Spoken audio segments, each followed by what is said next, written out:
ఈరోజు కథ నిజాయితీ. రామయ్య పెద్ద భూస్వామి. అతనికి 50 ఎకరాల కొబ్బరి తోట ఉంది. ఆ కొబ్బరి తోటలో అతనికి ఒక నివాస గృహం ఉంది. కుటుంబంతో పాటు అందులోనే ఉండడం రామయ్యకు ఇష్టం. ఆ కొబ్బరి తోటను కాపలా కాయడానికి అతనికి 10 మంది నౌకర్లున్నారు. ఒకసారి రామయ్య వేలికున్న ఉంగరం పోయింది.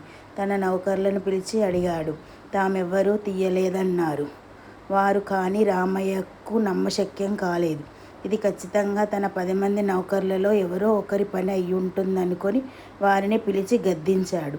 అంతేకాదు, రేపటి వరకు ఆ ఉంగరం తెచ్చివ్వకుంటే వారికి తగిన దండన విధిస్తానన్నాడు. నౌకర్లందరూ ఒకరి ముఖాలు ఒకరు చూసుకున్నారు. వారందరూ ఏళ్ల తరబడి నమ్మకంగా పనిచేస్తున్నారు.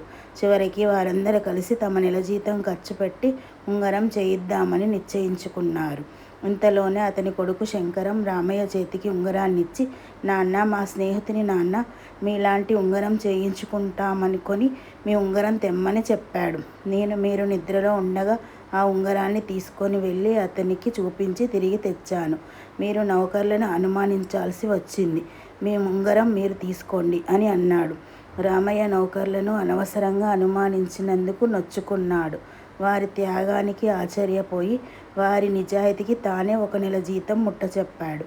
కథ సమాప్తం. Thank you.